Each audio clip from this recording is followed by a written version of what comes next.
Nós vamos continuar falando da história do capítulo 5, né, de Naamã. Hoje nós vamos ter um tema um pouco estranho, eu acredito, né, que é meio esquisito você olhar e ler uma frase como essa: consinta em ser um leproso.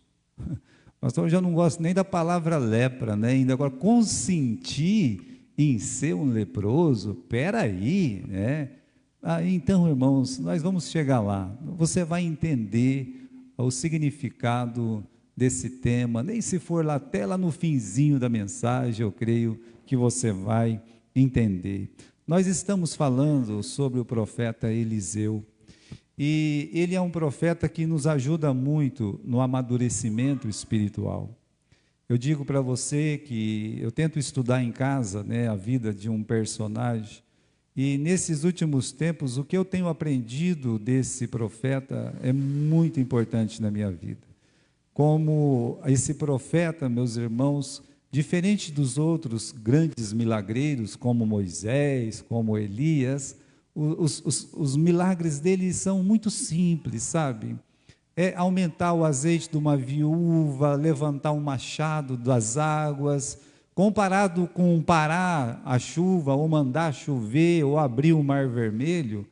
Então parece que ele é um profeta um pouco mais fraquinho, se a gente fosse medir, mas a questão não é essa. A questão é que ele está sempre perto das pessoas, querendo que as pessoas estejam mais perto de Deus. Então ele, meus irmãos, com o conhecimento que ele tem da palavra, e também com a comunhão que ele tem com Deus, ele tenta fazer com que as pessoas conheçam a Deus e tenham essa comunhão com Deus.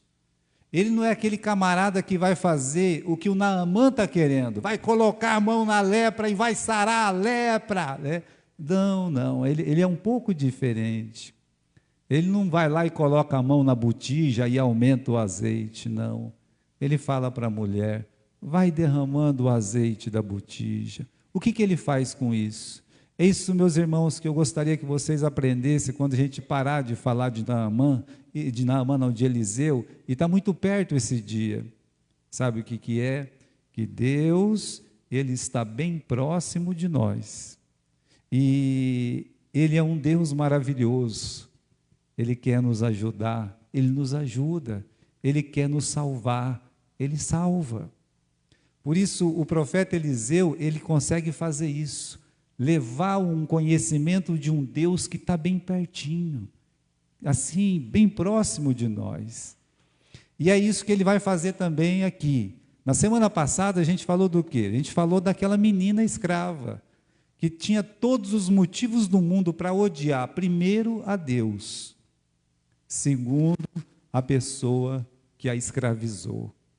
Mas mesmo raptada da sua terra, vendo destruída a sua família, ela mostra amor por aquele que o raptou, que a roubou, e ela mostra um amor por Deus. Ela vai, olha, para onde ela vai, ela leva aquela fé firme, verdadeira. Oxalá o meu Senhor estivesse na frente do profeta que está lá em Samaria. O desejo que ela tem do quê? De que o patrão dela, que é esse aqui que nós vamos ver hoje, o Naamã, ele conhecesse a Deus como ela conhece. Mas conhecer um Deus que deixou você se tornar uma escrava? Olha, irmãos, o Daniel era um escravo, e ele amava muito o rei também que o escravizou.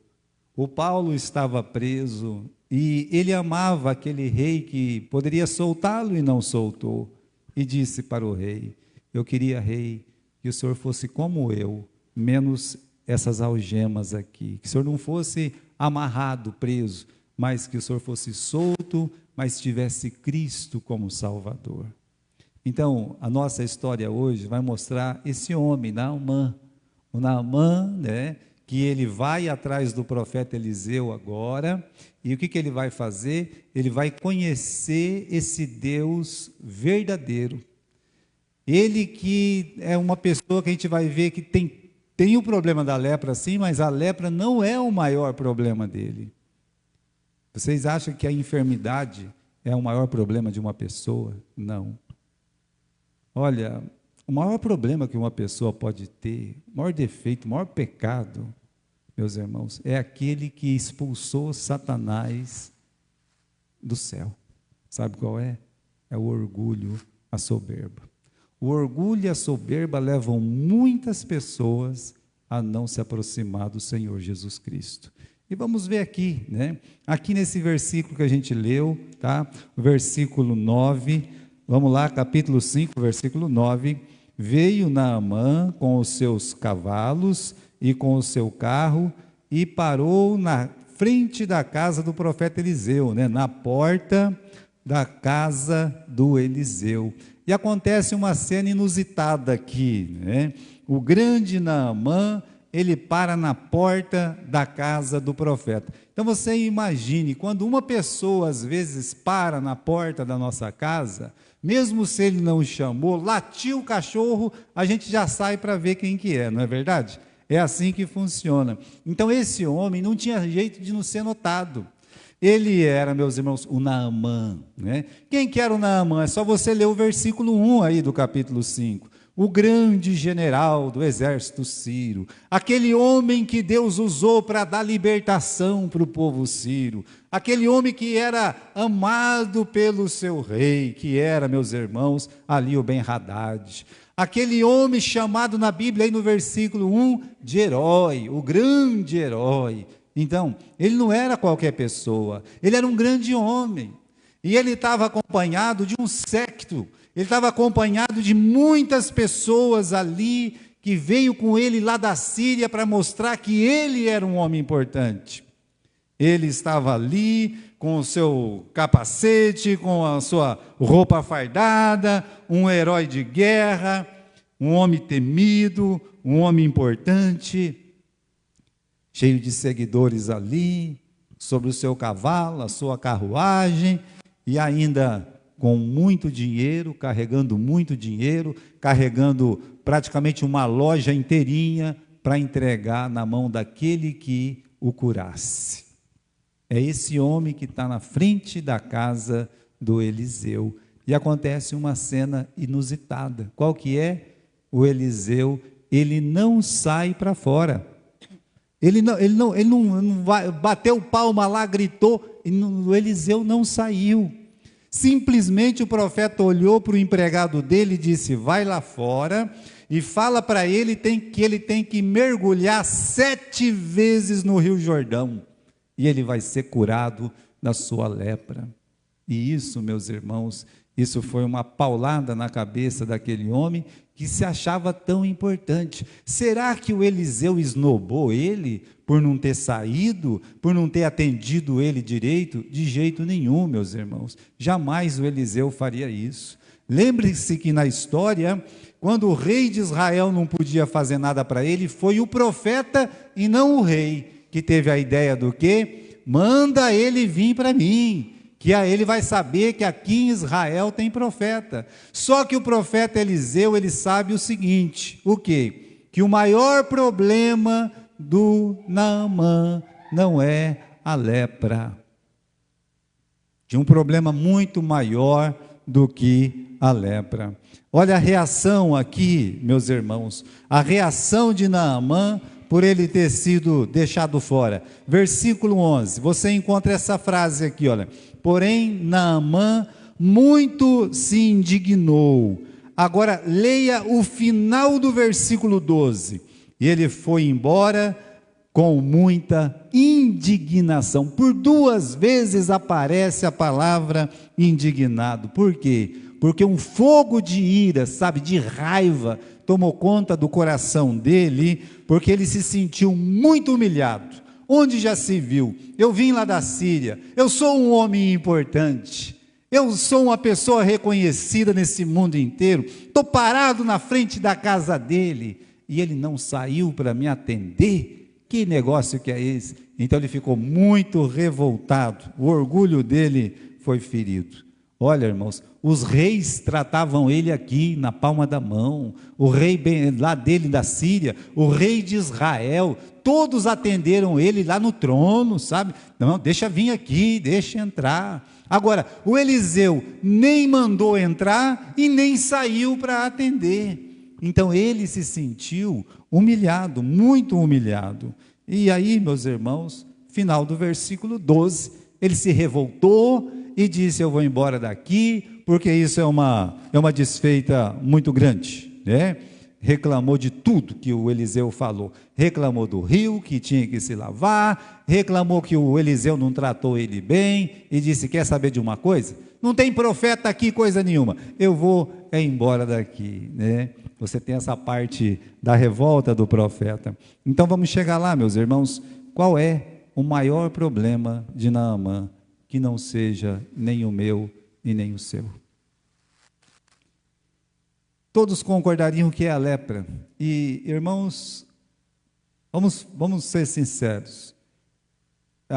Ainda hoje a lepra é temida extremamente por todas as pessoas. Eu já disse para vocês da experiência que eu tive quando eu levava minha cunhada para Jaú, e aí levava ela com uma vizinha e eles faziam um tratamento lá, aonde beirava o leprosário. Eu ficava dentro do carro, era demorado, às vezes demorava 6, 7 horas, e muito curioso, né? Logo na primeira vez que eu fui lá, e o tempo passou, quase meia hora que eu estava lá, eu já não aguentava mais ficar dentro do carro, né? Eu disse: quer saber? Eu vou conhecer aqui o lugar, né? Aí eu fui xeretar para tudo quanto é lado, eu fui xeretar lá, aí eu vi algumas pessoas já debilitadas com a lepra. A gente chora, a gente fica muito triste. Nos tempos que não tinha cura, porque hoje tem cura, a pessoa que tinha uma lepra, a família, não estou dizendo, meus irmãos, os estranhos, não. A família falava para a pessoa: olha, vamos ali, tá? Daqui a pouco a gente volta. E aí vinha uma ambulância, algum carro, alguma coisa, pegava aquela pessoa e levava embora para um lugar, tipo Campos do Jordão, que hoje é um lugar muito bonito, mas antes não era, e outros lugares desse Brasil, porque ninguém queria. Então você pode pensar assim: eu acho que o maior problema do Eliseu era a lepra. Olha, ele estava ali por causa da lepra, é verdade, mas o maior problema de Eliseu não era a lepra, né? Aqui, o mal, meus irmãos, que levou ele a primeiro ir atrás de rei e não atrás do profeta, né? Um mal que levou ele a ficar reclamando dos métodos que o profeta disse: vai lá se lavar, né? Dos meios que o profeta usou: vai lá no Rio Jordão, né? Então, olha aqui, ele está indo atrás de gente importante, porque as pessoas gostam disso, ele quer que seja feito tudo do jeito dele, né? Já tem o jeito dele de ser ajudado. É um mal que faz uma pessoa ficar lá na porta da casa do profeta, receber a palavra de cura e não aceitar, e dizer: quer saber, eu vou embora porque eu não vou obedecer esse homem. Isso aí, meus irmãos, é um mal muito maior do que a lepra. O maior mal que uma pessoa pode ter é o orgulho, a soberba, né? Ele está ali por causa da lepra? Tá, mas ele não admite que é um leproso. Porque uma pessoa, quando ela precisa mesmo, ela admite. E aqui ele está voltando para trás. Você consegue ler o versículo 12 lá no final, que ele está voltando embora, mesmo tendo recebido a palavra de cura? Agora vamos voltar um pouco. E se aquela mulher, aquela viúva fala: ah, eu não vou derramar o meu azeite nas outras botijas, não. Ah, eu não vou ficar emprestando botija de vazia de ninguém, não. Botija vazia basta as minhas. Ela não podia fazer isso? Podia, claro que ela podia, mas ela não fez. Então, quando você compara essa palavra dele, quer saber? Eu não vou me lavar no Rio Jordão coisa nenhuma, eu estou indo embora. Isso mostra como é que é o coração dele. Ele não aceita a simplicidade de Deus. Aliás, meus irmãos, nós estamos vivendo numa sociedade que não aceita mais as coisas simples da sociedade. Parece que tem que ser tudo, nós estávamos falando de evento, parece que tem que ser tudo um evento hoje, parece que tem que ser tudo grande, parece, sabe, meus irmãos, olha, quando eu olho para a minha igreja, por exemplo, para a nossa igreja aqui, eu percebo que já melhorou muito, é fato, porque quando eu vim aqui a primeira vez, nem chão tinha, não tinha, eu fiz culto aqui que só tinha terra, bem antes deles fazer aquele tá falhando lá, né?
Perdão, o meu Senhor tivesse na frente de quem?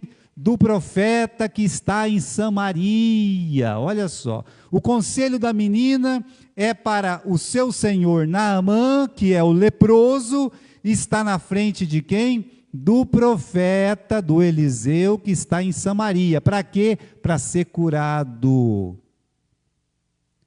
Ele deveria ter procurado diretamente quem? O profeta. E quem é que ele procurou? Primeiro ele procurou o rei dele. Ó rei, eu quero que o senhor me indique aí, eu estou precisando de uma carta de recomendação, porque eu quero chegar lá já podendo, sabe? Eu não posso chegar lá como um leproso, eu tenho que chegar lá como uma pessoa importante. E já pensou você chegar com uma carta de um rei? E ele foi lá com uma carta de um rei procurar quem? O profeta? Não, ele não foi procurar um profeta, ele foi procurar um outro rei, de rei para rei, sabe? Ele não quer ser um leproso, ele quer ser um homem importante, ele quer ser o grandão, ele quer, sabe, estar lá com uma carta real, de real para realeza, e assim se sentir importante. As pessoas gostam disso. É uma tristeza que as pessoas gostam disso.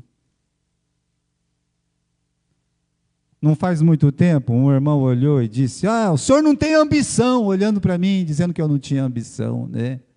Não, aqui ele falava para mim, eu não tenho nenhuma, sabe? Eu olho para frente, para meu final, eu acho que não vai ser diferente do irmão Félix e nem do pastor João, sabe? Que assim, quanto mais a gente vai ficando mais velho, mais a gente vai ficando colocado do quê? De escanteio, mas não abrindo mão da verdade. Agora, esse era um mal que o Naamã tinha, ou seja, ele foi assim, orientado a buscar o profeta, mas ele não foi atrás do profeta. E o que o profeta falou para o rei, quando ele descobriu? Vamos dar uma olhadinha aqui, capítulo 5, e olha o versículo aqui, 8. Sucedeu que, ouvindo Eliseu, homem de Deus, que o rei de Israel rasgara os seus vestidos, mandou dizer ao rei, por que você rasgou os seus vestidos? Deixai-o vir a mim, e saberá que há profeta em Israel. O rei não podia curá-lo, aquela carta que ele pegou não adiantava nada, o dinheiro que ele tinha não servia de nada, as roupas que ele trouxe para Eliseu era coisa de maltrapilho, para ele não tinha valor nenhum, Agora, meus irmãos, o que ele está dizendo aqui, o profeta: deixa-o vir a mim, deixai-o vir a mim, e ele vai saber que tem profeta em Israel. Ou seja, manda ele para o lugar certo, que ele ouviu lá na terra dele, que é o quê? Na frente do profeta que está em Israel. Manda ele vir para o lugar certo, né? Atrás daquele profeta, versículo 8, está escrito que aquele profeta era homem de quem? Era homem de Deus. Então, meus irmãos, o orgulho do ser humano muitas vezes não permite que ele vá num lugar para ouvir a palavra da verdade. Quantas pessoas nesse mundo, eles se encantam com o templo de uma igreja, pela pompa, pela torre, pelos desenhos. Se você, olha, quando você vai para um outro país que não tem somente essas igrejas pomposas cristãs, mas tem aquelas mesquitas pomposas, você se espanta. É mármore para todo lado, é torre para todo lado, é sino para todo lado. E as pessoas adoram isso, elas gostam. O cristianismo não está diferente disso. Então, o profeta disse: deixa ouvir a mim. Ele vai saber que aqui tem profeta. Ele está procurando reis, ele está com carta na mão, então não, deixa ele vir a mim. Então, primeiro, o seu orgulho se mostrou nas pessoas que ele procurou. Segundo, que o seu orgulho se mostrou na recusa dos métodos, porque era uma coisa tão simples. Se você olhar no versículo 10, olha o que o profeta fala, né? Acho que é o versículo 10 mesmo, né? Você vai e lava-te no Rio Jordão. Quer um método mais simples do que esse? Você tem que se lavar, né? O profeta está dizendo para ele: você tem que se lavar, mas ele não admite. Ele olha e diz: não, isso não pode ser, né? Ele fala aí, meus irmãos, no versículo 11, se você ver, eu pensava que ele ia sair para fora, eu pensava que ele ia ficar de pé, eu pensava que ele ia colocar a mão aqui nessa enfermidade, que ele ia conversar com o Deus dele, que ele ia orar para o Deus dele, e o Deus dele ia curar essa lepra. É isso que ele está falando isso aí. Ele já tem uma preconcepção de como tem que ser a cura. Ele não admite que o jeito de Deus é o certo. O jeito dele que é o certo. Eu fazia visita, quando eu estava em Galho, tinha uma motoca velha assim, que quando eu estava em casa, todos os irmãos da igreja sabiam que eu estava saindo de casa pelo barulho que ela tinha. Né? Aí eu saía para o sítio para entregar folhinha, né? Aí um dia eu encontrei um senhor lá, choroso, sabe? O senhor é um pastor? Sou, né? Ele era de uma igreja diferente. Aí ele disse: olha, eu tenho um menino que ele precisa de uma oração, né? Eu digo: traga o menino aqui que eu vou orar por ele, né? Peguei a mão do menino para orar pelo menino, orei pelo menino. Depois eu fiquei sabendo que o menino ficou bom, né? Mas o pai se ofendeu, sabe por quê? Porque eu não coloquei a mão na cabeça do menino, né? Ele já tinha as coisas na cabeça dele. Mas depois eu disse para ele: irmão, eu não curo ninguém. Quem cura é Deus. Não são minhas mãos, são as mãos de Deus. Olha, meus irmãos, isso faz parte do orgulho, de a gente ter já um jeito de querer que as pessoas nos sirvam, que a igreja nos sirva, e se não for daquele jeito, então não está bom. Se a pessoa não faz isso, então não está bom, eu vou embora. Vá.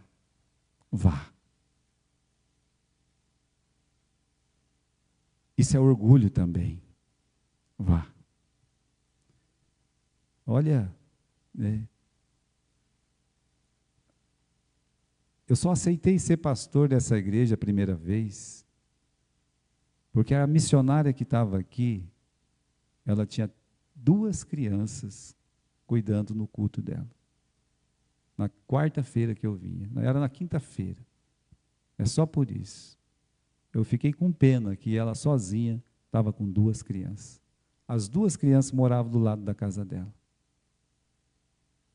Então, meus irmãos, coisa de pompa, de preconceito já, de que tem que ser desse jeito, não. Isso faz parte do orgulho humano, Deus tem o seu próprio jeito de ser servido. Vamos ler o versículo 11? Naamã se indignou e se foi dizendo: eis que eu dizia comigo, certamente ele sairá, pôr-se-á em pé, invocará o nome do Senhor seu Deus, e passará a sua mão sobre o lugar, e vai restaurar o leproso. Mas o método de Deus, meus irmãos, era muito indiferente com aquilo que ele realmente queria, né? Olha, Deus não estava preocupado com o que ele era, o que ele já tinha feito, né? Deus não estava preocupado com a carta que ele trouxe, né? Deus não estava preocupado com o que ele pensava. Deus estava querendo restaurar não somente a sua lepra, mas quebrantar completamente aquele orgulho dele. Mas aí ele mostra orgulho e uma soberba, porque ele escarnece os meios que Deus usaria para curá-lo. Ele teria que se lavar, correto? Mas Deus disse aonde? Aonde que ele tinha que se lavar? Ele tinha que se lavar no Rio Jordão. É isso que está escrito aí, meus irmãos, no versículo 10. Então ele ridiculariza os meios de Deus, né? Vai lá, se lava no Rio Jordão. Agora, esse era o meio de Deus, meus irmãos, mas não era o dele. Por que eu sei que não era o dele? Porque quando ele saiu da terra dele para ser curado, ele encheu o bolso de dinheiro e levou uns presentes. E Deus não se compra. Pela graça sois salvos por meio da fé. Isso não vem de vós, é um presente de Deus. Não vem pelas obras para que ninguém se glorie. É o que Paulo diz em Efésios 2, 8 e 9. E aqui está Eliseu precisando aprender isso. Aí ele reclama, né? Ele fala, ele diz: olha, na minha terra há rios muito melhores, o Abana e o Farpar. De fato, irmãos, é bem provável que os rios da terra dele fossem muito, mas muito melhores, não há dúvida disso. Quando você ouve falar do Rio Jordão, você ama o Rio Jordão. Sabe por que você ama o Rio Jordão? Porque você nunca viu o Rio Jordão. Você ama o Rio Jordão porque Jesus foi batizado no Rio Jordão. É por isso que você ama o Rio Jordão. Mas quando você está lá no Rio Jordão e vê aquela água, e vê que aquele rio é feio aos olhos, aí você deixa de amar. Você seria como Naamã, se você gostasse tanto das coisas bonitas e belas. E aqui está, meus irmãos, o Naamã dizendo: na minha terra tem rios muito melhores, e se eu quisesse eu ia lá e me lavava neles. Mas não foi isso que Deus falou.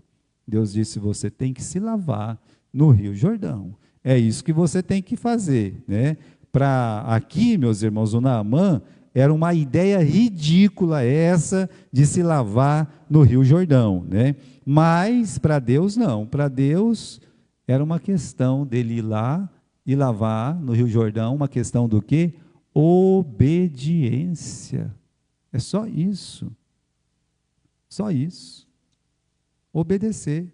Naamã, você tem que ir no Rio Jordão, se lavar 7 vezes e você vai ser curado. Veja como é simples. Aliás, a salvação de Deus é simples. Aonde é que nós buscamos a salvação? Já parou para pensar onde é que as pessoas buscam a salvação, né? Eu acho que o Naamã tem muitos discípulos, né? Quando se fala de buscar, procurar a salvação, a forma que nós observamos, a forma como nós enxergamos os métodos e os meios que Deus usa para salvar um pecador. O ser humano, ele já tem a sua pré-concepção, sabe? Tipo Naamã. Para ser salvo, a pessoa tem que fazer uma boa obra. Para ser salvo, a pessoa tem que fazer isso, aquilo. Para ser salvo, a pessoa tem que ser batizado. Para ser salvo, uma pessoa tem que guardar o sábado. Isso é o que o homem diz, não o que Deus diz. Deus não diz nada disso. Então veja como a preconcepção não permite que uma pessoa se humilhe naquela forma simples, singela e pura de Deus. O homem não se humilha, é difícil. Não é? Você também acha ridículo o método de Deus? O que o profeta fala no versículo 9? Venha a mim. Não está escrito aí? Deixa ouvir a mim. E o que nós lemos aqui, meus irmãos? Vai ter que trocar de novo?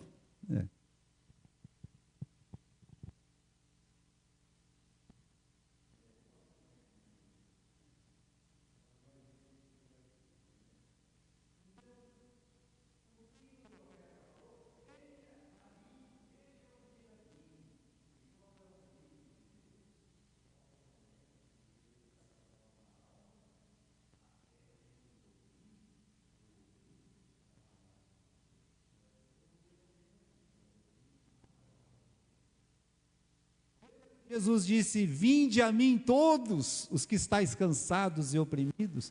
Esse é o meio de Deus salvar. A forma de Deus salvar é o pecador ir até o Senhor Jesus Cristo e lavar os seus pecados no sangue de Jesus. Esse é o jeito simples de Deus salvar. Mas eu não estou vendo, irmãos, as pessoas, não tenho visto os pregadores hoje enfatizar isso. Enfatizar a salvação somente em Cristo Jesus, em dizer para as pessoas: você é um leproso. Não, eu não sou um leproso, espiritualmente todos nós somos. A lepra representa pecado.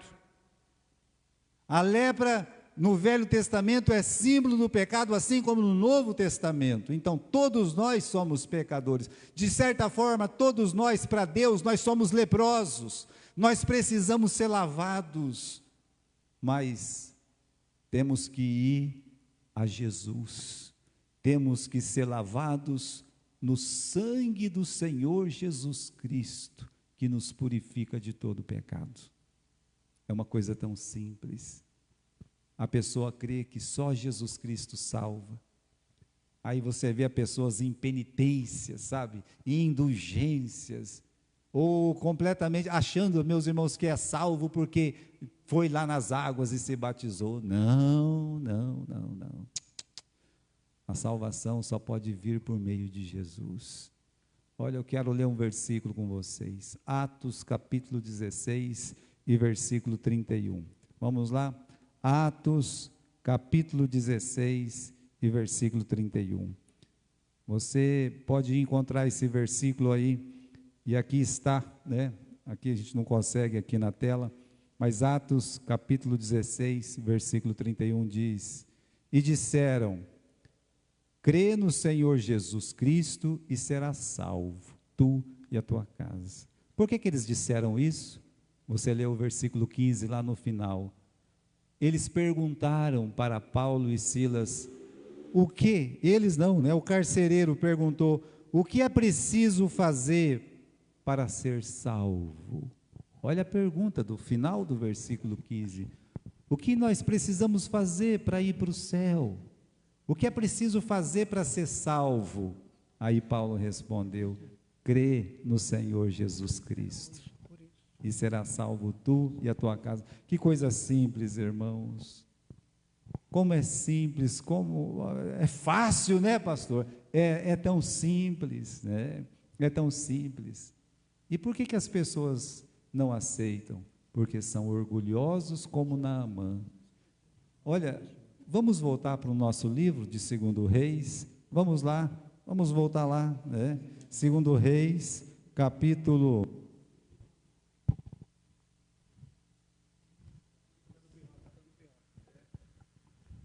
Está difícil? Agora veio o ruim. Esse aqui é o que eu não gosto, né? Vamos lá, capítulo 5 e versículo 13, né? Porque o 12, o Naamã disse: eu vou embora, né? E foi embora indignado. Versículo 13: então chegaram-se a ele os seus empregados e falaram assim, e disseram: meu pai, se o profeta dissesse uma coisa grande, porventura você não faria? Quanto mais dizendo, vai e lava-te e ficarás purificado. Até as pessoas que estavam acompanhando Naamã, olhou para ele, viu aquela soberba, aquele orgulho, sabe? E disse assim, meu pai, se o profeta tivesse pedido uma coisa difícil, se o profeta tivesse pedido uma coisa bem difícil mesmo, mas bem grande, você não faria, sabe? Há uma coisa tão fácil dessa, que é só ir lá no Rio Jordão, estava tão perto, meus irmãos, dá 30, 40 quilômetros, é só você ir lá rapidinho, 7 vezes mergulhar, e você vai ser curado. Olha, é uma hora de quebrar o orgulho, né? Tanto dinheiro no bolso, uma carta de rei na mão, peito estufado, falando que o rio dele é melhor que o Rio Jordão. É difícil quebrar o orgulho. É difícil. Mas veio o milagre da cura. Veio aí, meus irmãos, a cura, resultado de uma obediência simples à ordem de Deus. Capítulo 5, versículo 15. Então, 14. Então desceu e mergulhou no Jordão 7 vezes, conforme a palavra do homem de Deus, e a sua carne tornou-se como a carne de uma criancinha, e ele ficou purificado. Olha, irmãos, ele só obedeceu a palavra de Deus. O que para muitos parece ser uma humilhação, para Deus, meus irmãos, é um ato de fé, obedecer a Deus. Então, ele só foi lá, mergulhou 7 vezes, olha só, e aí ele foi curado. É mais fácil que tirar cobreiro. Minha mãe falava assim, não vai naquele rio, hein? Se eu pegar você, o corguinho chamava, olha o nome do corguinho, fedidinho, né? O que uma criança vai fazer num lugar desse? Descarga do Iguaçu, você está lembrado disso? Aí, a gente ia, né? Sabe como é que é aquele molecado naquele tempo? Não tinha medo de nada, né? Ia para se afogar e beber água do fedidinho ainda. E eu peguei um cobreiro lá, sabe? Cobreiro. Aí meu pai me levou na farmácia do Carlito, e ele fez um remédio, pensa numa coisa fedida, mas é fedido, sabe? E todo dia se lavando com aquela coisa fedida, é uma carniça. E não podia lavar, tomar banho depois. Tomava banho e já passava o negócio para ficar fedido, né? E ainda ir na escola com aquela coisa fedida, todo mundo saindo de perto da gente. Olha, para tirar um cobreiro, estava mais difícil do que arrancar a lepra do Eliseu. Olha, por que ele foi curado? Porque ele obedeceu. Quando nós obedecemos a Deus, nós somos abençoados. Quando nós obedecemos a Deus, nós somos curados. Quando nós obedecemos a Deus, nós somos purificados. Ele obedeceu a Deus, ele se lavou 7 vezes no Rio Jordão, e ele voltou tão feliz, tão alegre. Veja aí no versículo 14, como ficou a carne dele, a pele dele. Olha, irmãos, a Bíblia diz que ficou como a pele do Asaf. O Asaf está aqui hoje, né? Está vindo visitar a igreja, mas o original é exatamente isso, como a pele de um bebê recém-nascido. É assim que ele ficou. Já pensou sair de lá um homem mesmo com a pele de criança, né? A cura dele nos lembra o quê? O novo nascimento. Por quê? Quando uma pessoa entrega a vida para Jesus, a palavra de Deus diz que ele é uma nova criatura. Por isso Jesus disse para Nicodemos, quando Nicodemos conversou com Jesus, Jesus disse para Nicodemos, Nicodemos, você tem que nascer de novo. Então, quando uma pessoa entrega a vida para Jesus, ela nasce de novo, ela é uma nova criatura, ela é um bebezinho espiritual. E aquele homem, meus irmãos, ele conheceu a Deus de uma forma tão maravilhosa. Ele viu que não é o profeta, a mão do profeta, não, sabe? Ele passa a conhecer um Deus todo-poderoso, um Deus que pode transformar não somente a nossa carne, mas pode transformar o nosso interior. Veja, mais uma pessoa que o profeta aproxima de Deus, mais uma pessoa que o profeta faz ele conhecer a Deus de uma forma pessoal e verdadeira. E aí ele volta. O Naamã, ele volta no versículo 15. Então voltou, e toda a sua comitiva, e veio, pôs-se diante dele e diz: eis que eu tenho conhecido que em toda a terra não há Deus senão em Israel.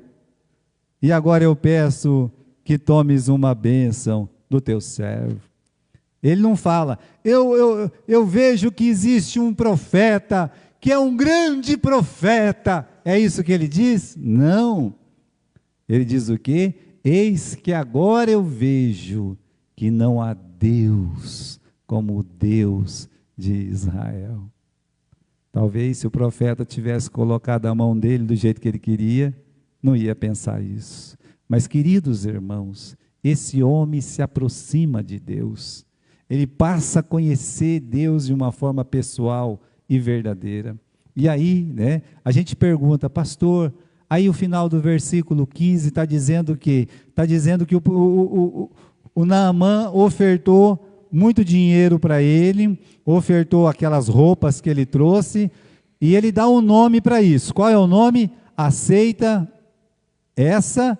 Qual é a palavra que ele dá para o dinheiro e para as roupas? Essa bênção. Qual foi a resposta do profeta? Não quero. Não quero. Versículo 16. Vive o Senhor, em cuja presença estou, que não tomarei, não vou tomar isso. E insistiu com ele para que tomasse, mas ele se recusou. Cadê o dinheiro? Cadê as vestes? Ficou tudo para o lado de fora. Tudo ficou para o lado de fora. O orgulho já estava fora. O dinheiro estava fora. As vestes estavam fora. A única coisa que Deus queria era o Naamã. Era o próprio Naamã. Olha que coisa maravilhosa o testemunho daquela criança. Levou aquele homem não somente a ficar curado da lepra, mas quebrantar o seu orgulho, a sua soberba, e se tornar esse homem humilde que ele se tornou, porque ele conheceu o Deus verdadeiro. Meus irmãos, o Deus verdadeiro está em Cristo Jesus. Eu quero que você abra agora no Evangelho de João. Abra comigo no Evangelho de João. Vamos lá comigo no Evangelho de João.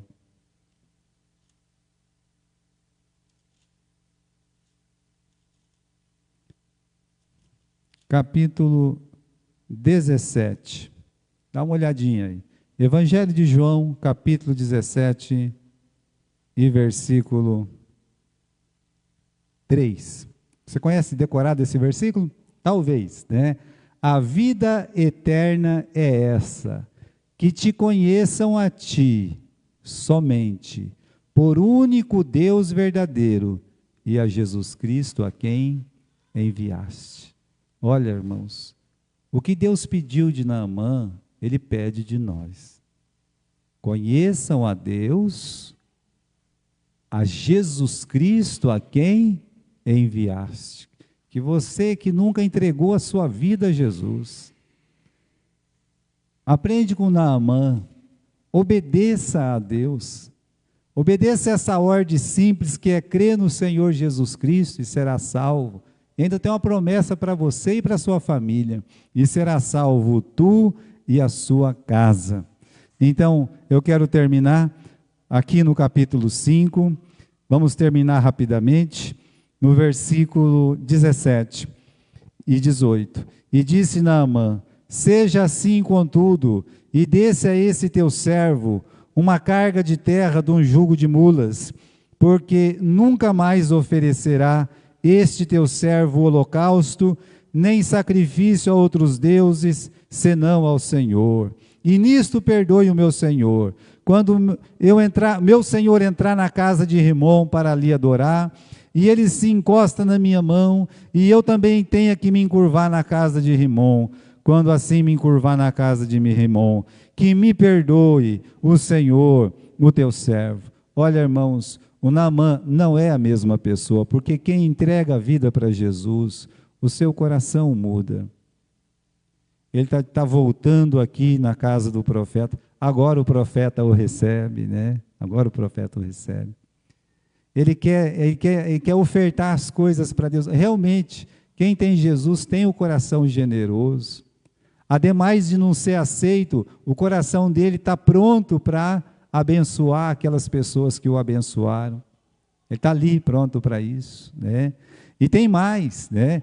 Ele reconhece que só o Senhor é Deus.